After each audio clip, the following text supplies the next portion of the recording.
Muchísimas gracias.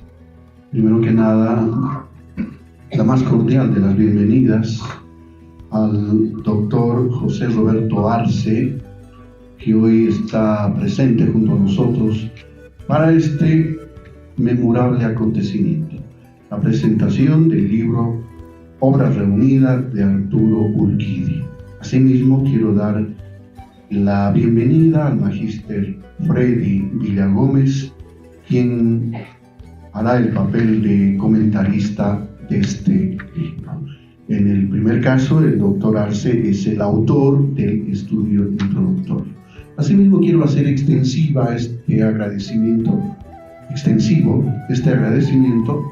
a todos quienes nos siguen por las redes sociales, a investigadores, escritores, intelectuales, catedráticos, estudiantes, en particular de esta Casa Superior de Estudios y de manera más específica la carrera de Sociología. Pues es para mí un verdadero privilegio tomar la palabra en este espacio, en el auditorio de la carrera de Sociología de la Universidad Mayor de San Andrés, para reflexionar sobre el significado de la obra que hoy nos convoca, Arturo Urquidi, Obra Reunida. Significado de la obra que hoy nos convoca, ya lo decíamos, un significado profundo, un título que forma parte de la Biblioteca del Bicentenario de Bolivia, cuya sigla es BBB, 3 Bs labiales, mayúsculas. Uno de los legados, por supuesto, culturales más importantes de la agenda del Bicentenario de Bolivia, que nació como una política de Estado para seleccionar, editar y difundir 200 obras de la producción intelectual de y sobre Bolivia, con el objetivo de democratizar el acceso al conocimiento y fortalecer la identidad plural boliviana. La presentación del libro Arturo Urquidi, Obra Reunida, en su esencia es una recuperación epistemológica del pensamiento sociológico y político boliviano del siglo XX. Arturo Urquidi, como señala el exhaustivo estudio introductorio desarrollado por el doctor José Roberto Arce, fue una figura relevante en la consolidación de la sociología en nuestro país. Urquidi es un referente de la sociología boliviana a todas luces, un pilar de una generación intelectual que cimentó el estudio crítico de la realidad nacional. Su enfoque se distancia de la mera descripción para adentrarse en la causalidad dialéctica de los fenómenos sociales. Para él, la sociología no era una disciplina abstracta, sino una ciencia de la praxis, una herramienta para comprender las estructuras de poder y las contradicciones que definen las formaciones sociales bolivianas desde un profundo materialismo histórico. Su legado se puede desglosar en dos vertientes. La primera, su contribución a la sociología agraria e indígena, donde Urquidi no solo analiza las condiciones de la propiedad de la tierra, sino que se convirtió en un defensor de la reforma agraria, desde una perspectiva que reivindicaba el rol del sujeto campesino indígena. Sus escritos sobre la gratuidad de la tierra como compensación por el esfuerzo no pagado son un claro antecedente de la sociología del trabajo y la economía política, y su llamado a la reestructuración institucional agraria demuestra una visión que trascendía lo inmediato. La segunda vertiente, no menos importante, fue su incansable labor en el campo de la pedagogía y la universidad. Su defensa de la autonomía universitaria no fue un simple alegato corporativo, sino una reafirmación de la universidad como un espacio de libertad, de cátedra y pensamiento crítico. fundamental para la emancipación de los pueblos. En su obra, Urquidi denunció la desigualdad cultural como un producto de la organización socioeconómica, rechazando cualquier determinismo natural. Pues Urquidi nos legó una advertencia crucial: la investigación científica no puede ser pura o desvinculada de la práctica, porque la unidad entre teoría y práctica es la única vía para generar conocimiento relevante y transformador. El libro que hoy presentamos, reitero, Obra Reunida, Arturo Urquidi, es una invitación a las nuevas generaciones a adentrarse en una fuente primaria de análisis, a entablar un diálogo con el pensamiento de Arturo Urquidi y a utilizar su legado como una herramienta de investigación para seguir desentrañando las complejidades de la realidad boliviana. Una vez más, bienvenidos a todos. Gracias. Primero agradecer al doctor Julio Álvarez Quispe por la invitación. También saludar cordialmente al doctor José Roberto Arce, quien además fue mi docente de historia en la universidad. A ver, quisiera comentar el libro, pero empezando con algunas consideraciones. Creo que es un documento bastante importante para conocer el proceso histórico boliviano, ¿no? Y principalmente el proceso histórico del desarrollo marxista en Bolivia, ¿no? Porque fue un autor marxista, entre otros autores de Cochabamba también, ¿no? Pero también nos permite conocer la problemática agraria, ¿no? La evolución de la problemática agraria desde los años 30 hasta los años 80, ¿no? Del siglo pasado. Pero también nos permite conocer el pensamiento, la reflexión de una determinada época de nuestro país, ¿no? De la época pre-revolucionaria y post-revolucionaria, ¿no?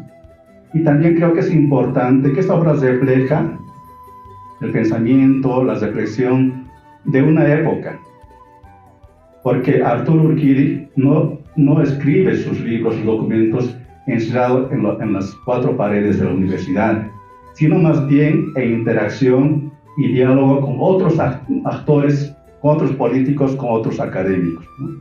Y por tanto refleja el pensamiento de una época determinada, ¿no? Creo que en esta obra se reflejan tres facetas de Arturo Urquidi. Una faceta sociológica, ¿no? Sociología marxista. Desde esta perspectiva analiza la cuestión agraria y la cuestión indígena en Bolivia. La otra faceta es la faceta académica, ¿no? De docente, decano, rector de la universidad. Y desde esta posición defiende la autonomía universitaria, el cogobierno, la democracia universitaria y la participación de los sectores populares en la universidad, ¿no? Pero tiene otra faceta más, que es la faceta política, ¿no? Arturo Urquidi fue un activista, un militante de un partido político, además fundador del Partido de Izquierda Revolucionario, que se fundó en 1940, ¿no? Y escribe varios documentos para este partido, ¿no? Entonces, yo quiero poner énfasis en la faceta sociológica, que analiza la problemática agraria, y en la faceta más de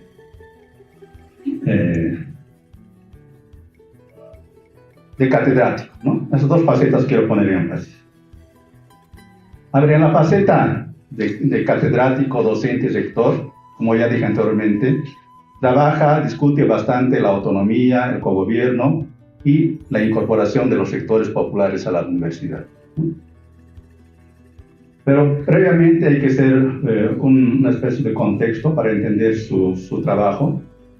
En 1922 se crea la Federación de Estudiantes de Cochabamba, del cual es parte Arturo Urquidi, Pero es un momento también donde están emergiendo varias corrientes políticas. Se está organizando la sociedad, ¿no? Se están organizando los artesanos, los estudiantes, los comerciantes, ¿no? Pero todavía no había una organización del proletariado. Y además están emergiendo recién en los años 20 las ideas socialistas, anarquistas, las mutualistas, ¿no? Todavía no hay partidos políticos para entonces. En ese contexto ya era dirigente de la Federación de Estudiantes de Cochabamba. Y en 1928 se celebra la Convención Nacional de Estudiantes Bolivianos, también en Cochabamba, ¿no? Ahí se va a discutir ampliamente la autonomía universitaria y el cogobierno. Y en ese momento le van a llamar la reforma, ¿no? Y se conoce este momento como la reforma, porque se planteaban varias reformas en la universidad, ¿no? Pero también en este evento se organiza la Federación Universitaria Boliviana. Además, se establecen sus principios y su agenda de esta organización. Y Arturo Urquidi también va a ser parte del directorio de la Federación Universitaria Boliviana.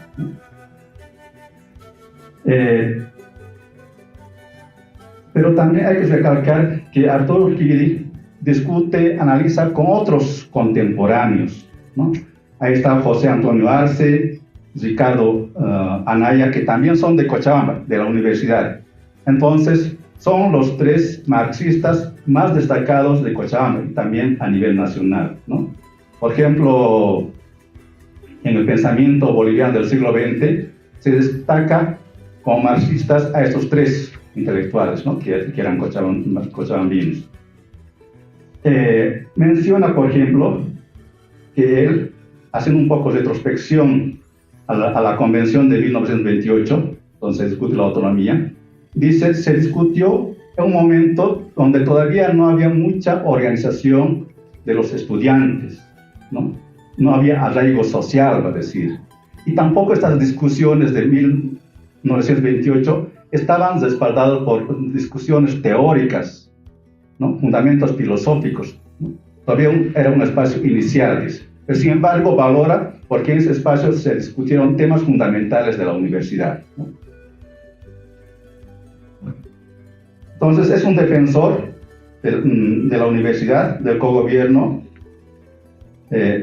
y él plantea que la universidad no está aislada de la sociedad, recoge sus contradicciones, sus problemas, ¿no? Y por tanto tiene que defenderla y plantear soluciones. Por ejemplo, en uno de sus discursos menciona, la universidad es una institución social, existe y se desenvuelve en el mundo social. Por tanto, entre este y aquella hay estrechos vínculos y recíprocas influencias, ¿no? La universidad y la sociedad son interdependientes, están articulados, relacionados, ¿no? Y además defiende que la universidad debe tomar una posición política, ¿no? Muchos detractores que no estaban de acuerdo con Urquidi decían que la universidad no tiene que aliarse ni con la izquierda, ni con la derecha, ni con el centro, debe ser apolítica. Pero Urquidi defendía que la universidad debe ser política y debe responder a las necesidades y a las problemáticas de la sociedad, ¿no?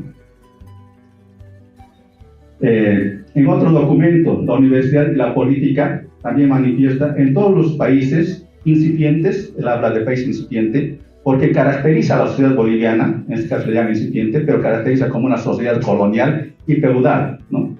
Entonces, en estas condiciones, como el nuestro, creemos que las universidades están llamadas a cumplir un rol histórico de grandes proyecciones, ¿no? Junto a otras fuerzas progresistas, una etapa de verdadera transformación social, es decir, para transformar la sociedad. Entonces, también manifiesta que el autogobierno ha sido muy importante para discutir estos temas, el autogobierno, ¿no? Además, se tenía mucha esperanza que a través del autogobierno no solamente se va a transformar las contradicciones, los problemas internos de la universidad, sino también se va a plantear soluciones a la sociedad, ¿no? Entonces, también planteaba la libertad de cátedra, ¿no? inherente al régimen de la autonomía. Es decir, para que en la universidad dicten personas de posiciones políticas diferentes, ¿no? Para que sea un centro de generación de conocimientos, de ideas, ¿no? Que influyan en la sociedad.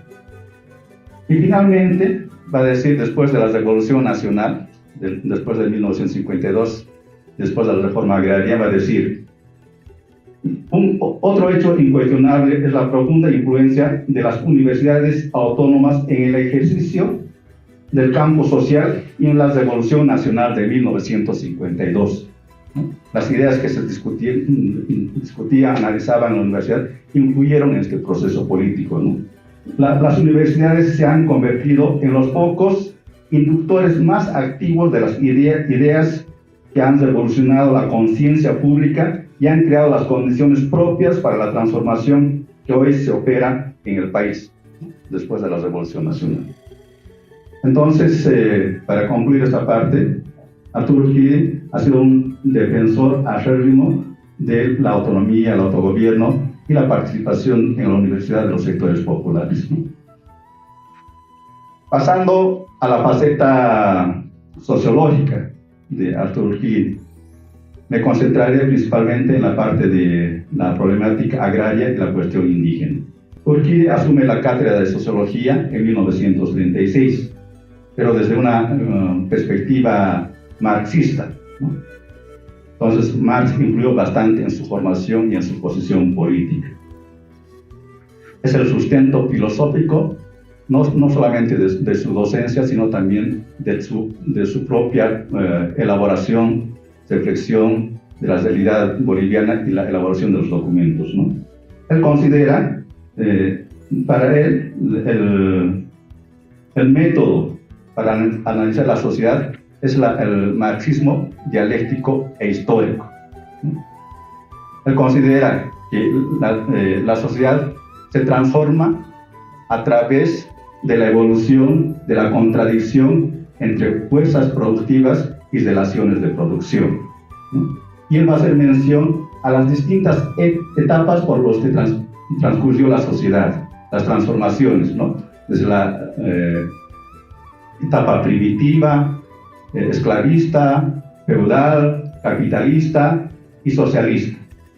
Y además va a caracterizar a la sociedad boliviana, como mencioné hace rato, como feudal, colonial, incipiente, ¿no? Y por ello va a plantear transformaciones en el tema agrario. Sin embargo, también menciona que el paso de una etapa a otra, del feudalismo al capitalismo, es debido a leyes que están probadas científicamente, ¿no?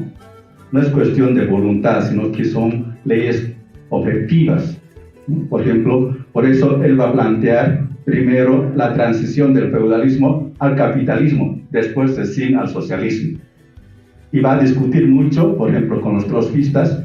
Los trotskistas planteaban la revolución combinada, ¿no? Que al mismo tiempo podía ser una revolución democrática burguesa, pero también socialista. Urquidi va a decir, no, sino hay que cumplir las distintas etapas de la evolución social. Entonces, eso va a ser, digamos, el marco filosófico para que analice los temas agrarios y la problemática indígena. Pero además, Urquidi discutía con las corrientes políticas y teóricas de su época, ¿no? En su introducción, el profesor Roberto Arce menciona, por ejemplo, que había corrientes, por ejemplo, el geografista, que estaba más o menos impulsada por Jaime Mendoza, la racista, corriente racista, que estaba impulsada por Moreno, Arguedas y Tamayo, y también habla de la corriente etnografista, ¿no? Y hacía referencia a Saavedra. Pero también en esa época había otras corrientes políticas, ¿no? Digamos, más progresistas, inclinados a la izquierda.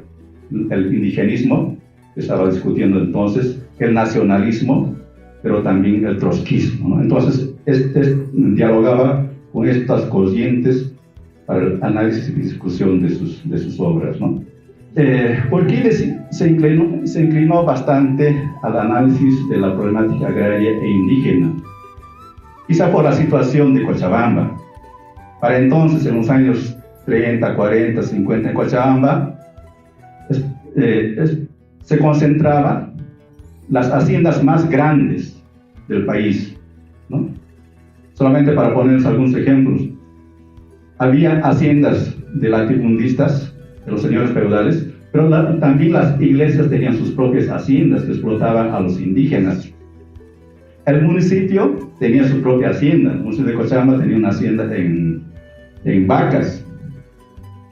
La Caja Nacional también tenía su propia hacienda, tenía en Santibáñez, entonces explotaban a los pueblos indígenas.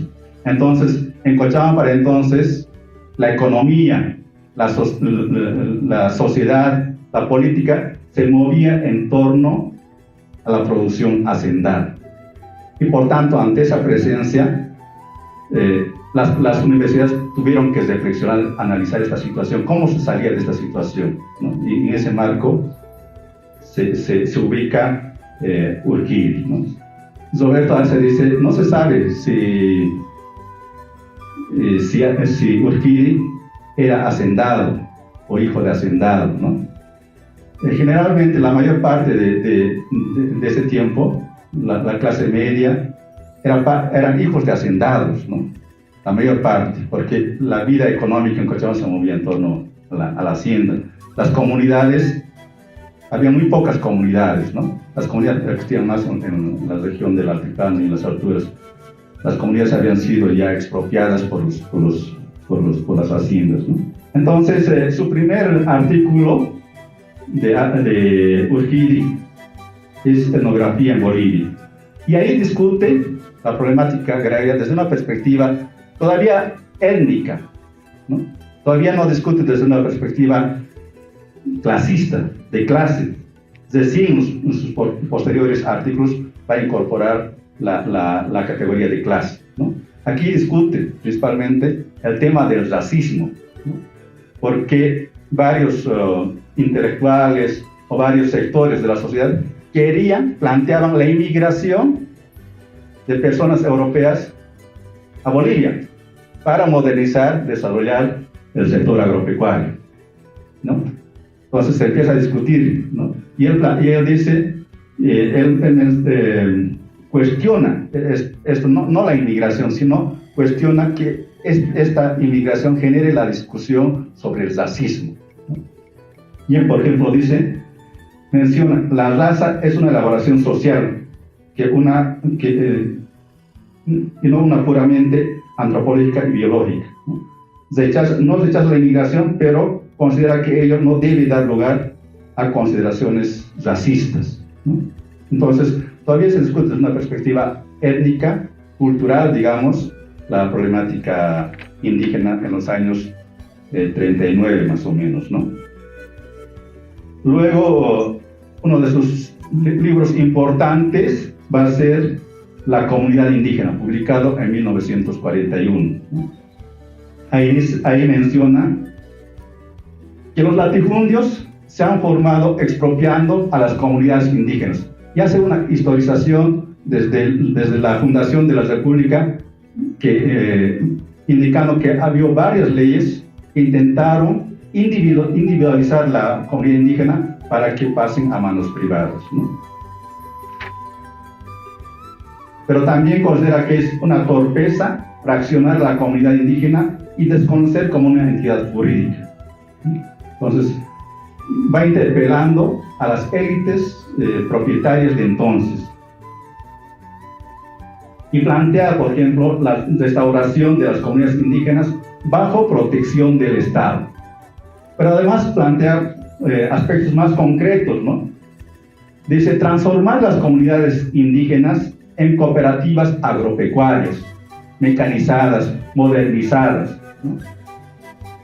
Y además esto debería estar ligado con la educación. Entonces demanda la creación de núcleos escolares, ¿no? Luego, escribe la problemática agraria en Bolivia en 1950, 2 años antes de la Revolución Nacional y 3 años antes de la reforma agraria. Aquí ya plantea con mayor precisión cuál debería ser el enfoque de la reforma agraria, ¿no? Dice acá los factores que obstaculizan la reforma agraria o el desarrollo agropecuario. Dice el imperialismo y el sistema feudal. El sistema feudal, por ser arcaica, no industrializada, rudimentaria y mantener a los trabajadores en condiciones de servidumbre, ¿no? Y replantear, dice, la transición de la técnica feudal por una técnica capitalista. Lo que está planteando es transitar del régimen feudal a un régimen capitalista, ¿no? A través de la modernización principalmente. Y también aboga por la organización de los campesinos, ¿no? Entonces, aquí esto, digamos, es el fundamento. Transitar del sistema feudal al sistema capitalista para transformar el sistema agropecuario, para modernizar el mundo indígena, ¿no? Y a partir de estos hechos, de estas reflexiones, estos documentos escritos, Arturo Urquidi va a ser nombrado parte de la Comisión de Reforma Agraria en 1953, en enero de 1953, ¿no? Y además forman parte de esta comisión destacados intelectuales y profesionales de todo el país, principalmente de Cochabamba, ¿no? Entre ellos, por ejemplo, y además estaba formado esta comisión por distintas corrientes políticas, ¿no? Había del MNR, por ejemplo, del MNR estaba Alcides Valverde, Federico Álvarez Plata, habían del POR, como Ernesto Ayala Mercado, habían del PIR, ¿no? El propio Urquidi, Eduardo Arce Laureiro, pero también habían cristianos. Para entonces se decían cristianos, pero después va a ser la Unión Católica, ¿no? Democracia Cristiana. Democracia Cristiana, ¿cuál su nombre le van a dar, ¿no? Entonces, esta comisión estaba compuesta por varios sectores. Incluso habían disputas personales y también disputas de método, de cómo se debía llevar la reforma agraria, ¿no? Por ejemplo, entre los trotskistas y los piristas se enfrentaban bastante, ¿no? Luego meses antes de que se dicte el Decreto Supremo de Reforma Agraria de 1953, como parte de la comisión elabora un documento, Urquidi. Ahí establece claramente cómo debería ser la reforma agraria, ¿no? Ese documento se llama Las Bases de la Reforma Agraria en 1953. Aquí caracteriza la comunidad indígena, los distintos modos de producción y tipos de propiedad, ¿no? Entonces aquí dice, también ratifica, ¿no? Dice, realización de la llamada revolución democrática burguesa. Primero hay que hacer una revolución democrática burguesa, liquidar el latifundio e implementar el régimen del capitalismo. Esa era digamos, la parte filosófica de su propuesta. Y plantea propuestas mucho más concretas, ¿no? Proporcionar tierras a los campesinos que no la poseen, proteger a los medianos y pequeños campesinos, estimular la productividad, iniciar la experiencia de granjas colectivas en haciendas. Las haciendas querían convertir en granjas colectivas como en Rusia, ¿no? Entonces, por ejemplo, los del PIR, Urquidi planteaba granjas colectivas bajo el control, dirección, orientación del Estado. Los poristas decían granjas colectivas en manos de los campesinos, ¿no? Entonces, ahí había una diferencia de método. Pero también se planteaba la cooperativización. Por ejemplo, decir, las comunidades indígenas tienen que cooperativizarse para transformarse, para modernizarse, ¿no? Entonces también aquí había varias posiciones, ¿no? Unos planteaban que las comunidades debían mantenerse, no dividirse, sino más bien pasar a granjas colectivas, y otros planteaban la cooperativización bajo la dirección también del Estado, ¿no? Entonces, modernización, tránsito de la pequeña explotación individual a grandes propiedades, es decir, la reagrupación también se planteaba de la propiedad, porque en Cochabamba, para 1952-53, las haciendas ya se habían empezado a dividir, ya había piqueros. Piqueros se llamaban a los campesinos pequeños propietarios, ¿no?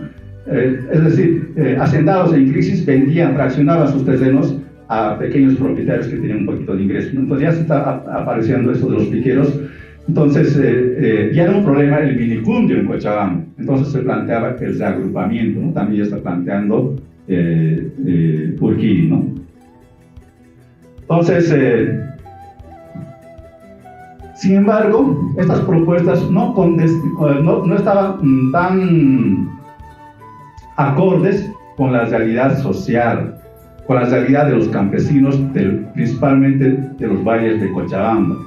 Es decir, esos intelectuales estaban pensando propuestas desde arriba, modernizadoras, pero los campesinos estaban tomando las tierras y se lo estaban dividiendo, ¿no? Es decir, inicia la Revolución Nacional en 1952, los campesinos empiezan a invadir las haciendas, expulsan a los latifundistas y se dividen la tierra. Sí, los peujales, la parte que les correspondía que trabajaba en la hacienda, se hacen propietarios, ¿no? Entonces, para que se dicte la ley de reforma agraria, que era en agosto de 1953, la tierra ya estaba dividida, tomada por los campesinos, ¿no? Entonces, los campesinos tenían otras necesidades. Los campesinos querían ser pequeños propietarios, porque su aspiración era tener su propio terreno, su propio título. Los otros estaban pensando en cooperativas, granjas, que no ocurrió. Intentaron hasta más tarde hacer esto, pero no ocurrió, no surgió ninguna cooperativa, ¿no? Entonces la discusión, la elaboración de la ley de reforma agraria sucede en un espacio bastante de activismo político, de agitación campesina, ¿no? Y además, luego en 1956, me parece, Urquidi ya va a hacer una especie de evaluación de la reforma agraria, en el cual ya va a denegar un poco de este proceso, ¿no? Que no era muy planificado, que era muy caótico. Los campesinos no han esperado al Estado, ¿no? para hacer la reforma agraria, sino han hecho una reforma agraria de hecho, ¿no? Entonces, va a decir, no se ha cumplido con algunos criterios de la reforma agraria. Decían ellos, se tiene que respetar la mediana propiedad de los latifundios, no se ha respetado la mediana propiedad, ¿no? Se tiene que respetar los latifundios productivos modernizados, ¿no? Tampoco se ha respetado. Se tiene que indemnizar a los latifundistas, decía la ley, tampoco se ha indemnizado a los latifundistas, ¿no? Entonces va a ir protestando contra esto que no se ha cumplido, ¿no? Y finalmente, para terminar, en los años 1970 elabora un proyecto de comunidades indígenas, pero ya con otro enfoque, ¿no? Ahí habla de libre determinación de las comunidades indígenas, habla de pluricultural, multisocietal, ¿no? Un poco con el tono de lo que se ha hablado ya a principios de este siglo, ¿no? Entonces, para terminar, es un aporte muy importante, las obras reunidas de Arturo Urquidi para comprender todo este proceso político, ¿no? De cómo ha ido ocurriendo la reforma agraria, la discusión sobre la problemática de la tierra, sobre la problemática indígena y también reflexiones sobre la universidad, ¿no? Creo que es un aporte importante que va a contribuir a la reflexión y al análisis de las futuras generaciones, de las presentes generaciones y futuras generaciones, ¿no? Gracias. Bueno, muchísimas gracias por la presencia.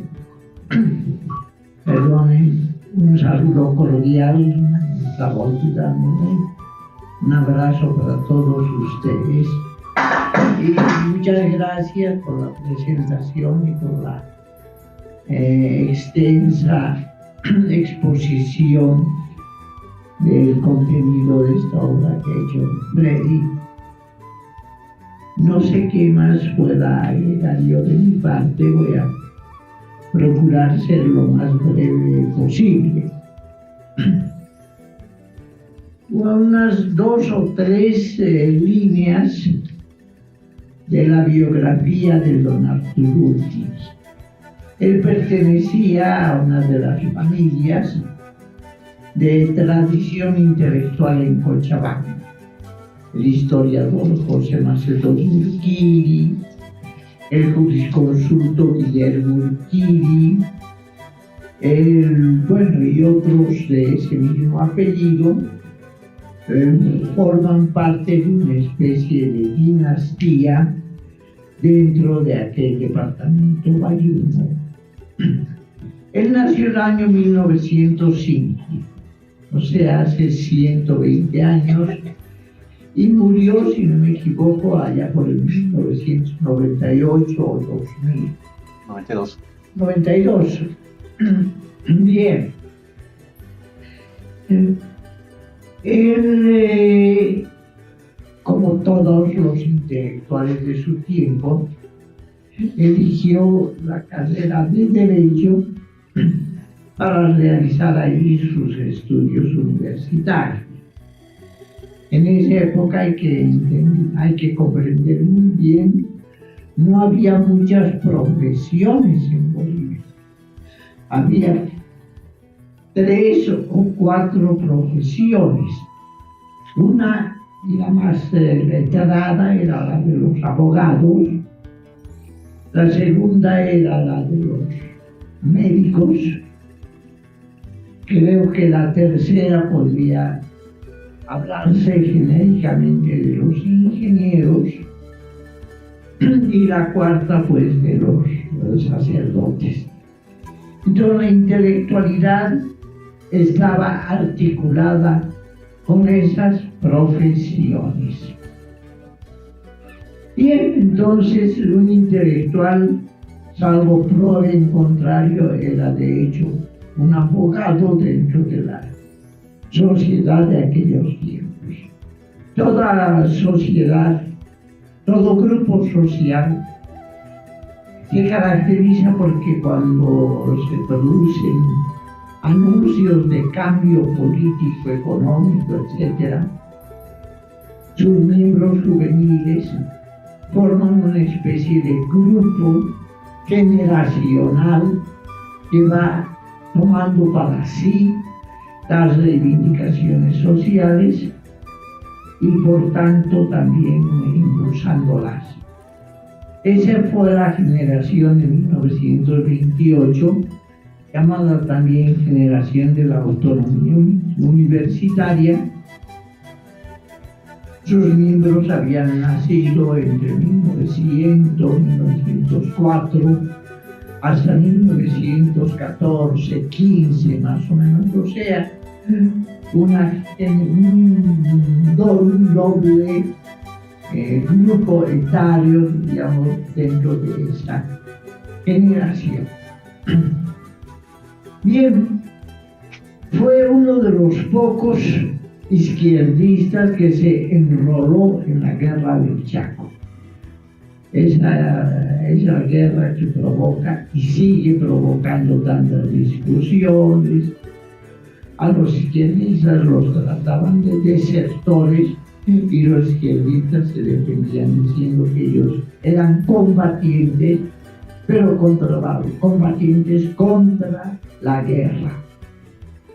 Bueno, esa particularidad es interesante y por vía anecdótica él fue testigo de los pocos éxitos y los muchos fracasos en el reclutamiento de la población indígena para mandarla al Chaco.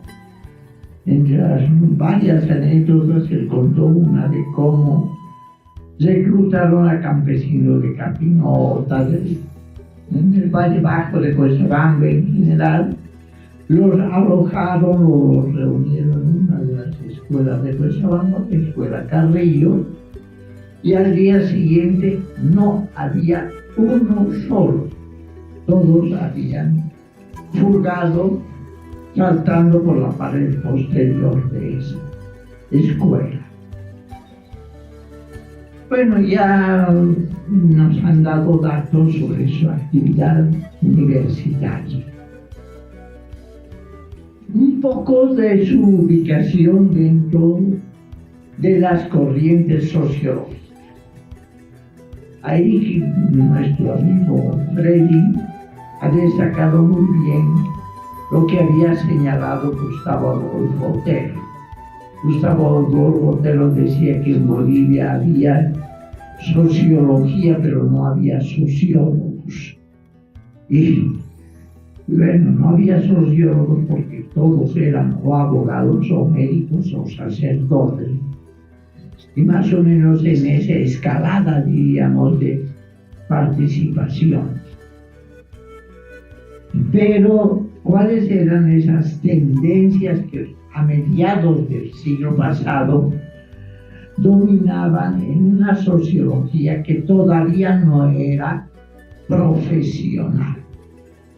Todos los sociólogos de esa época habían sido abogados o médicos o simplemente hijos de gente rica, alguno que otro sacerdote. Otero señaló tres corrientes: la geograficista, como la ha destacado Freddy, ahí están principalmente Agustín Azpiazu, Jaime Mendoza; la racista, que tiene sus dos facetas: el racismo blancoide de Arguedas, de Moreno, y el racismo indianista de Franz Tamayo. Y luego lo que está más próximo a la sociología, que es lo que Otero llama la corriente etnografista, o sea, los que estudian no ya los grupos en su conjunto, sino las instituciones de las sociedades indígenas bolivianas. Concretamente, hay que destacar a Bautista Saavedra, cuyo libro titulado El Ayllu ha llenado las lecturas de ustedes, de los sociólogos, durante más de un siglo. Pero Otero no menciona a los sociólogos marxistas que explican la sociedad boliviana a través más bien de dos hechos económicos fundamentales.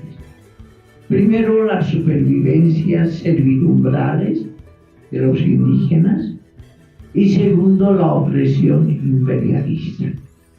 En eso sí hay una cadena más o menos grande de sociólogos. Mencionemos a los más importantes: José Antonio Arce, Arturo Urquidi, Ricardo Anaya, Tristán Maroff, un poco mayor que ellos, pero diríamos pionero dentro de la difusión del socialismo, Roberto Alvarado, y creo que se cierra esta lista con René Zabaleta Mercado en el edificio cuyo nombre lleva ahí donde estamos, ¿no? Entonces, esa corriente marxista creo que es la parte más sólida de las contribuciones anteriores a la sociología profesional boliviana. Bueno, pues ya se ha examinado bastante bien su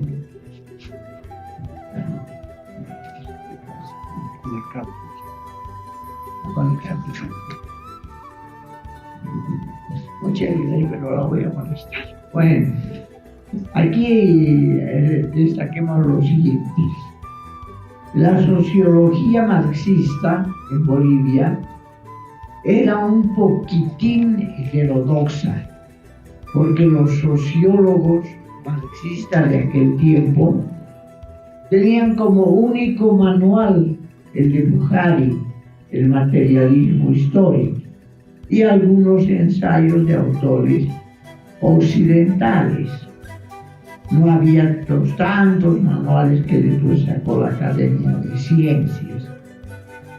Por tanto, al hacerse sociólogos ellos, lo que hacían era acogerse a los grandes teóricos, a Comte, a Durkheim, no sé hasta dónde, a Weber y a Parsons, o a Sorokin, o a algunos otros sociólogos. Urquidi era un gran admirador de Armand Cuvillier, tal vez el más popular de los autores de sociología por la década del 40 y del 50. Bueno, dentro de esto voy a procurar cerrar algunas ideas, destacando algunos puntos. Algunos ya han sido tratados por Freddy, pero voy a repetirlos brevemente. Él ha destacado muy bien la contribución del pensamiento de Urquidi sobre la cuestión agraria.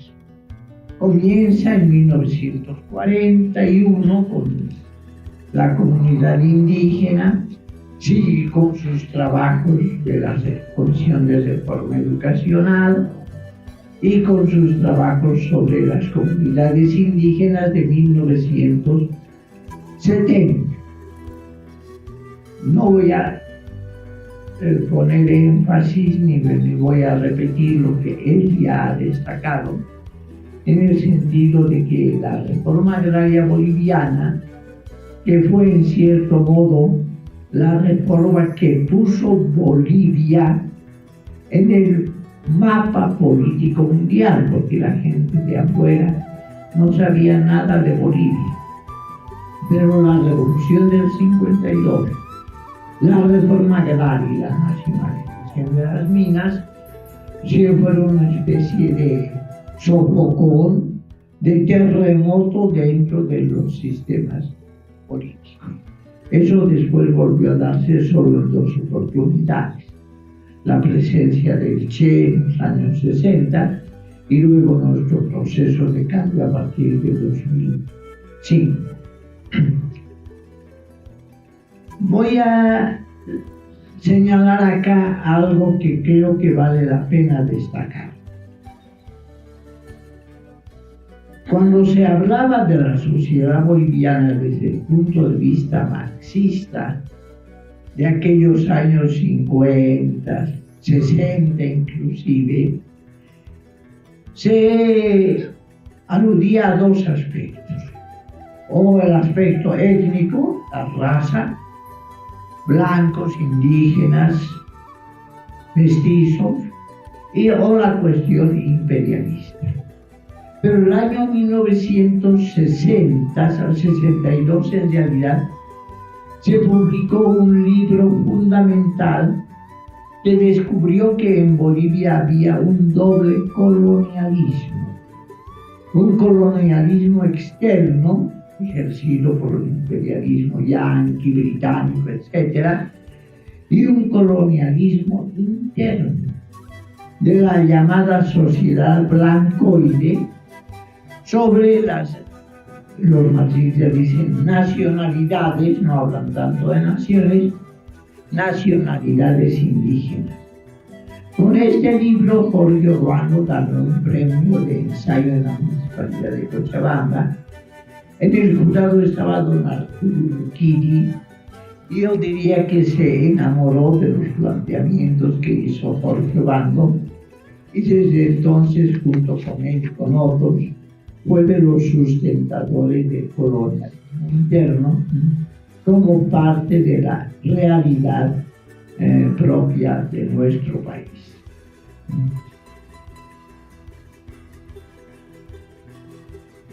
Un último aspecto, porque ya el tiempo está en contra nuestra, es el de, yo lo llamo los relámpagos culturales de Arturo Urquiz, para no decir los flashes, ¿no? Un término anglicista, pero diríamos como rector en todas las ceremonias recordatorias de personajes, de hechos, de instituciones, de acontecimientos, él tenía que decir por rutina algo, pero no se quedaba en la rutina, sino que cada uno de sus discursos sobre Esteban Arce, sobre Fidel Araníbar, sobre Adela Zamudio, Alfredo Poviña, o el presidente de Guatemala, Juan José Arévalo, tenían un aporte enriquecedor para ubicar la personalidad de cualquier protagonista histórico dentro de la lucha de clases y de la, digamos, de la dinámica social.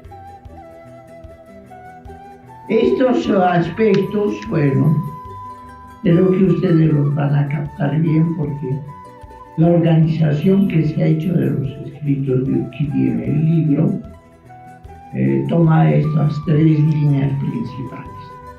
Su pensamiento sociológico, tanto en lo teórico como en lo aplicativo a Bolivia. De lo político solamente he encontrado un documento, el preámbulo al Estatuto Orgánico del PIB, pero él fue un combatiente izquierdista, convencido, radicalizado. Charles Hernández siempre habla del filocomunismo universitario de la Universidad de Cochabamba, y eso, bueno, se advierte, digamos, como parte fuerte del pensamiento de Urquiz. Un último aspecto anecdótico, aquí está Hans, que era muy activo, militante universitario en aquellos años del 60, sobre todo del 60. Una de las críticas que se hacía a la universidad era la del cogobierno. Y el presidente Barrientos decidió recibir a los lectores seguramente el año 62 o 63. Pero digo, aquí no vienen estudiantes. Los lectores quedaron, claro, sorprendidos, pero don Arturo dijo, dígale al señor presidente que la Universidad Boliviana se rige por el cogobierno. Entonces, o entran los miembros del gobierno universitario o no entra ninguno. Barrientos tuvo que bajar la cabeza y aceptar a los delegados estudiantiles y docentes de la universidad. No sé si Hans estuvo en esa reunión, pero si no estuvo fue por chiripa, nada más.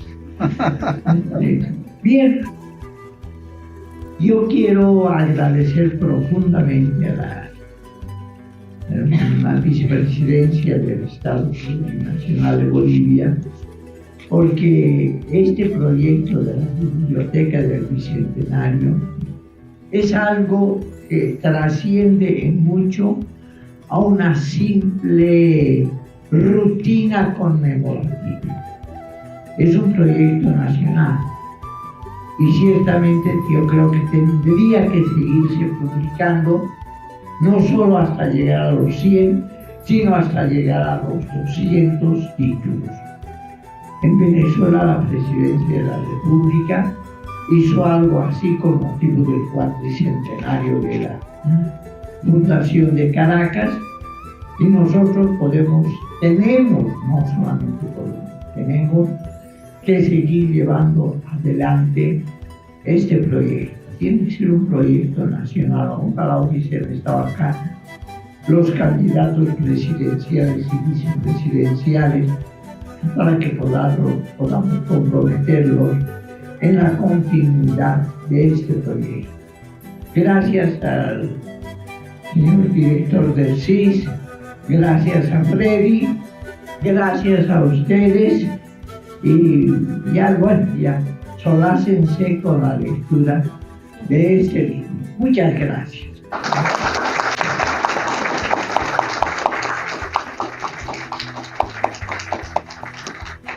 Agradecemos la participación del autor del estudio introductorio, doctor José Arce. También agradecemos la presencia del magíster Freddy Villagómez, por supuesto también al director del Centro de Investigaciones Sociocomunitarias, Julio Álvarez Quispe, por estar presentes esta tarde en la presentación del libro Obra en el Vida de Arturo Uchidi. También a todos los presentes, gracias por acompañarnos. De esta manera finaliza la presentación del libro Obra en el Vida de Arturo Uchidi. Muy buenas noches. Quienes quieran adquirir el libro lo pueden hacer al salir de la sala. También quienes quieran que el doctor José Roberto Arce lo firme, también está dispuesto a hacerlo. Muchísimas gracias, buenas noches. Muchas gracias.